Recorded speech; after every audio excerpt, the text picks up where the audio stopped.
Hi, this is Mary Ann from Touchstone. Some of you I've met, some of you I haven't.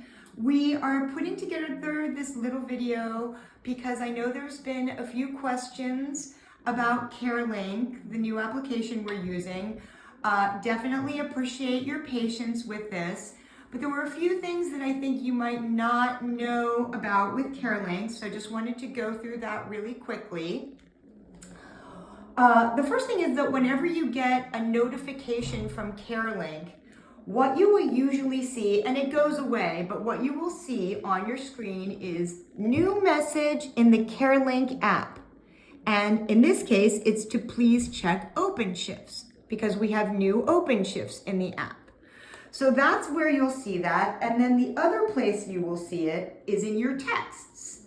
So in your texts, you'll get a message, and I would say it's going to be from a random number. I would name that Contact CareLink so that you know it's from CareLink.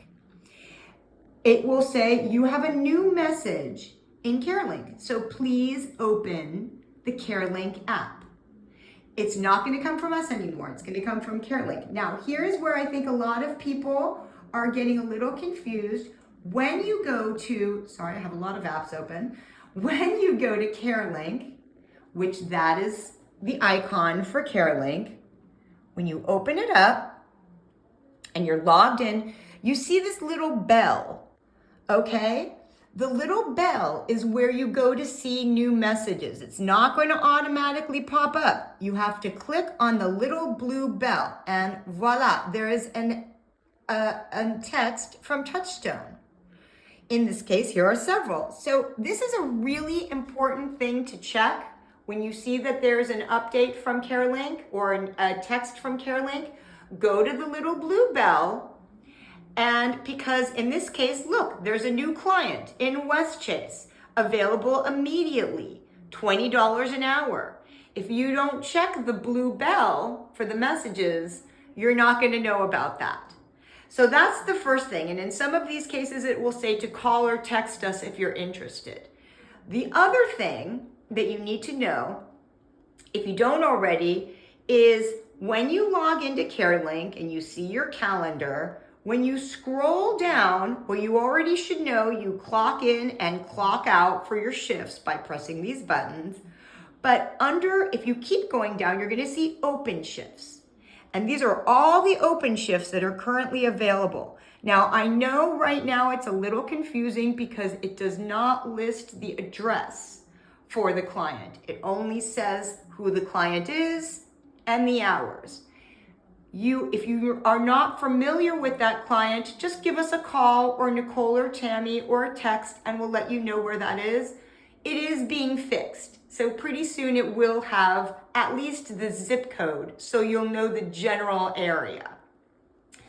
If you want to get that shift, you request it. And it will say requested shifts successfully. Now, understand this. It doesn't mean that you have the shift yet, because it's going to be reviewed by our team, and we're going to assign the best caregiver for that client. Since we know the clients, we're going to assign the best caregiver. But if you do have that shift, you have to check your calendar to find out. So you have to remember to check your calendar to see if that shift was given to you. That is how you will know if you had that shift. So that is very important. So the three things that I want you to remember are: check your texts from CareLink. If it says that there's some new information, go to the app. The blue bell has messages. Be sure to check. It's the way we used to send texts. Now they're coming this way. And this is if you're interested in a shift, you call us. And the other thing is OpenShifts. Down here, you request them. If you are granted that shift, it's going to show up in your calendar. So you need to be checking your calendar on a regular basis.